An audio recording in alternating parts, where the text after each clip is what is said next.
Hey there my horror fans, welcome back to the channel. Today we're talking about one of the most, talked about horror flicks of the year, Terrifier 3, which I watched last night for the first time. Now I have literally been counting down the days and the hours for this movie, so I was really keeping my fingers crossed that this film was not going to disappoint me. Me and my other half, Pete, we arrived at View Cinema in Bristol an hour early, just in case, there was going to be any queues.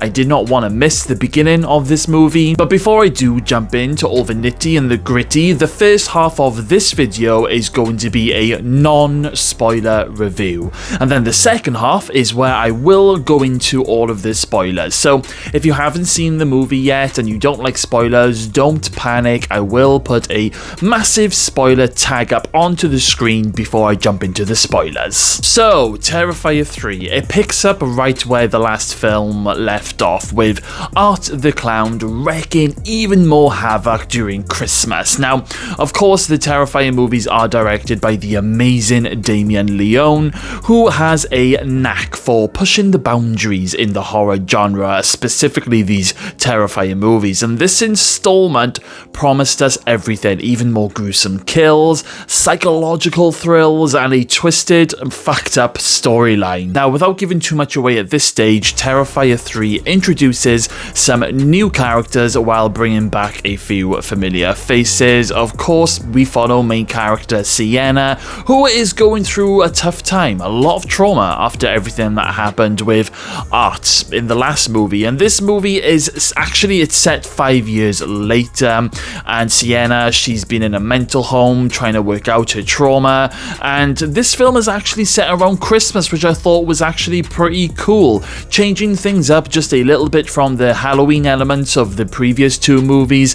And not only that, us horror fans, we are a sucker when it comes to a Christmas horror flick. There aren't too many good ones around. I mean, there are a couple, not that many, but I gotta say, I do think that Terrifier 3, it is definitely my current all-time favorite Christmas horror film ever. Of course, there are a hell of a lot of kill scenes, but I think the biggest questions that I have been asked and seen all over the internet is, was there a kill scene that beat the bedroom scene in the last movie? And there does seem to be quite a lot of conflicting answers to that question, so I do think that it is up to you to make your mind up about that one. But for me, personally, there were at least 2 kill scenes in this movie that I felt was almost on par with the bedroom scene. I mean, it came very, very close, but it just didn't quite get there for me.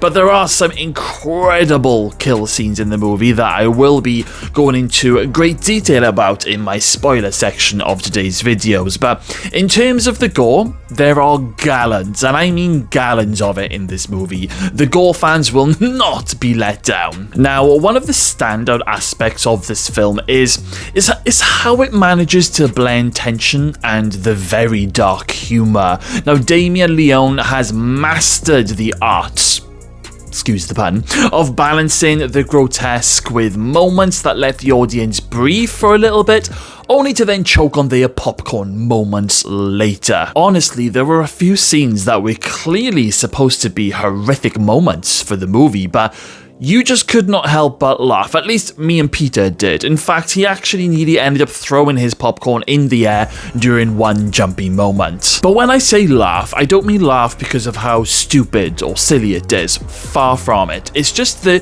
genius way that Damien captures the films and some of these messed up scenes. And of course, Art is just comedy gold. Saying that though, I did think that Art was very dark in this movie. I think it could have been his darkest movie to date, which I like that. I mean, he still has his, comedy aspects, but he was brutal and he was not holding back. He just gets better with every film. I mean, the physicality he brings to the character is both disturbing and captivating, and the supporting cast in the movie does a phenomenal job of portraying fear, desperation, and of course, the dark humor, adding to the chaos chaotic atmosphere. We also have Art's sidekick Victoria in this movie, who literally, she could have had a whole movie on her own. She could actually branch out and do her own franchise. She was absolutely fantastic. Some of her one-liners literally had the whole theatre in fits of laughter, even though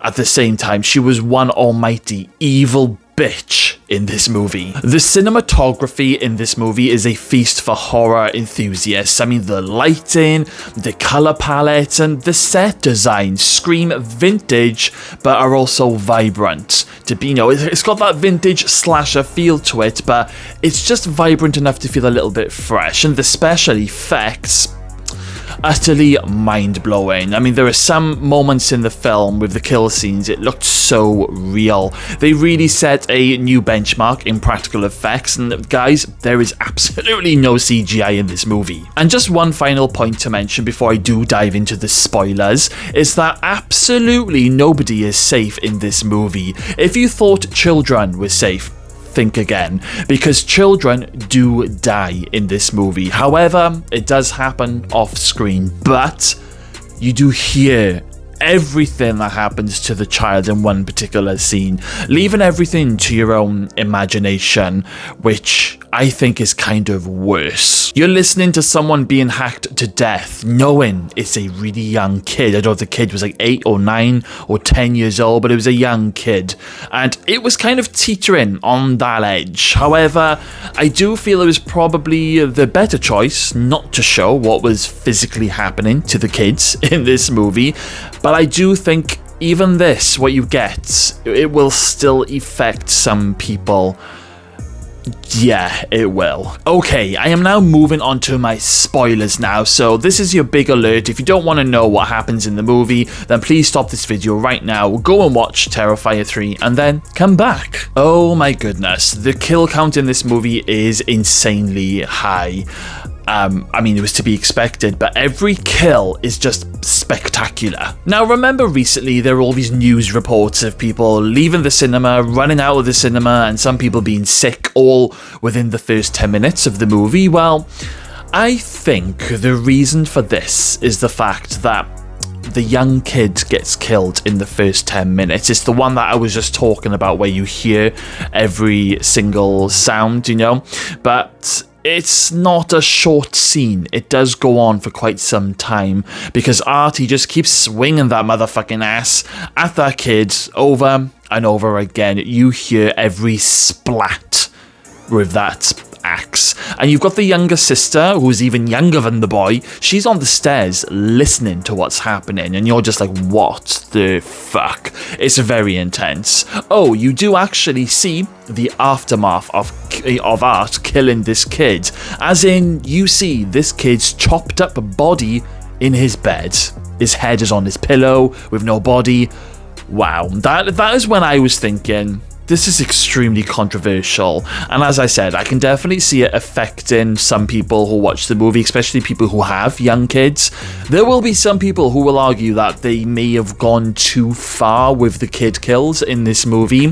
For me, I do feel it was done in a clever way.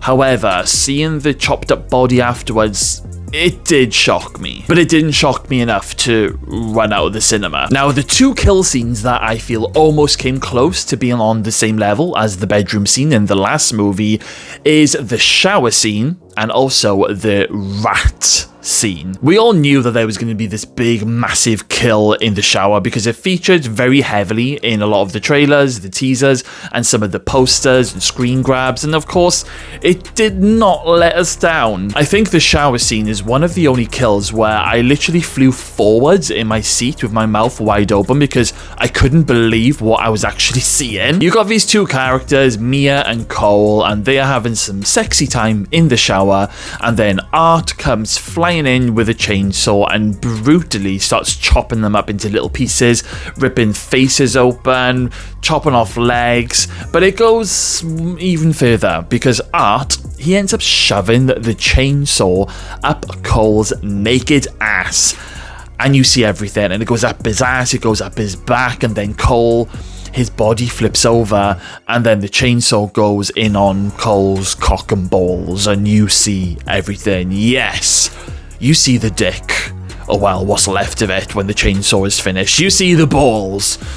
And by the end of it, you pretty much see all of Cole's insides. You get to know Cole pretty well by the end of this scene. It was proper messed up, and they really went there. It was quite a lengthy kill scene as well, so yeah, that came very close to the bedroom scene. Now, the other kill scene that was nearly on par was the rat scene, which happened in the last 15-20 minutes of the movie, and it involves Art and Victoria hammering this massive tube into Sienna's aunt's mouth, and then letting a load of rats run down this tube and into her mouth while a blowtorch is being used to, force the rats to run down there. And then Victoria decides to slice open the aunt's throat, and then the rats can burst in out of her throat. It is fucking messed up, and I think that was probably the only scene that almost made me retch. Oh, God. It was rough. There were so many great kill scenes in the movie, but those two were proper standout moments for me. I think another messed up scene is a scene where Victoria actually gets out of this bath after sitting in there for like 5 years, and is full of like rotting black gunk and old body fat. And Art is like peeling open this guy's head, and Victoria then, she comes into the room, she sees what Art is doing, she gets a piece of glass and she uses it to pleasure herself between her legs while watching Art doing what Art is doing. The reaction to this scene in the theatre was absolutely hilarious. I don't think I have ever heard so many what the fuck from one scene.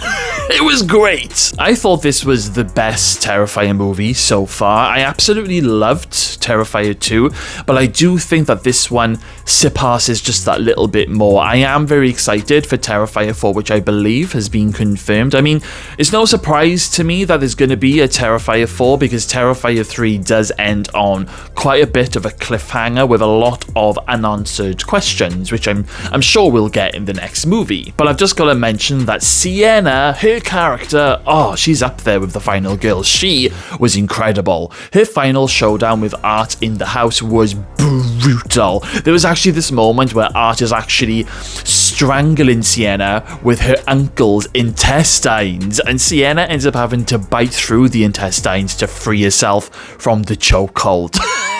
It's so messed up, but this is what we want from a Terrifier movie. But it's just like Damien's sick and twisted imagination.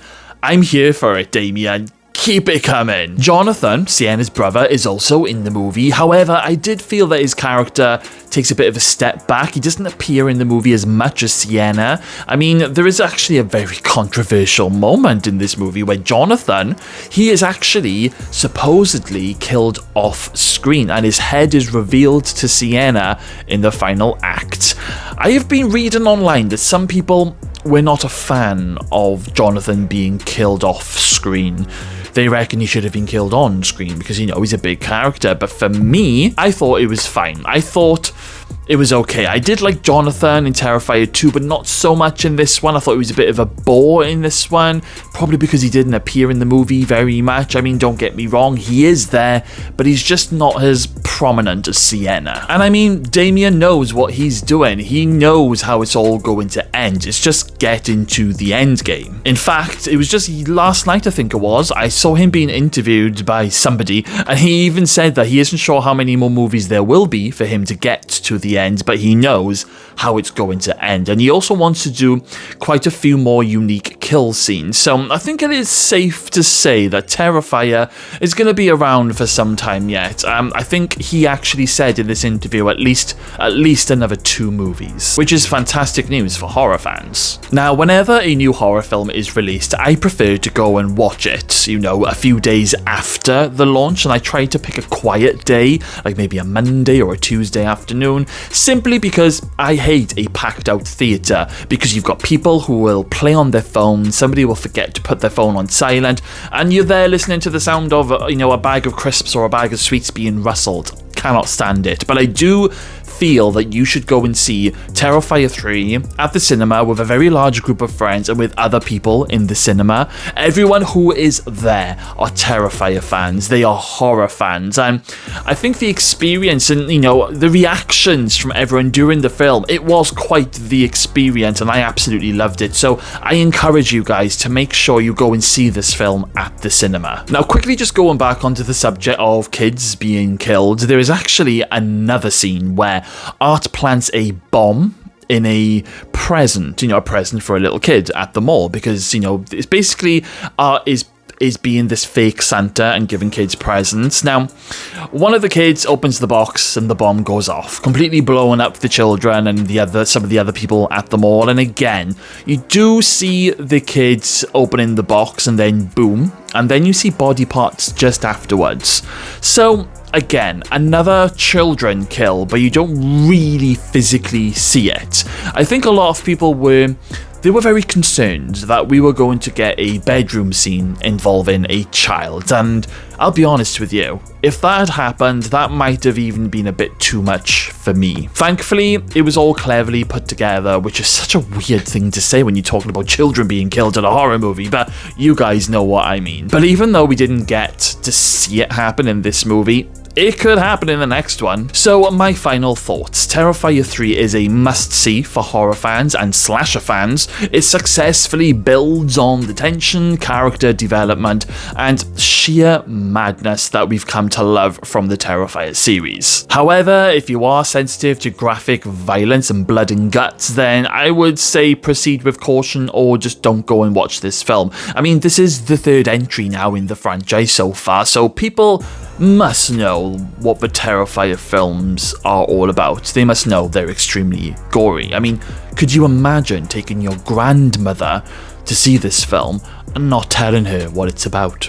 So, I am going to give Terrifier 3 a solid 7.9 out of 10. I feel each Terrifier movie is getting better and better as they go on, not just with the gore and the kills, but also with the character and the storyline development.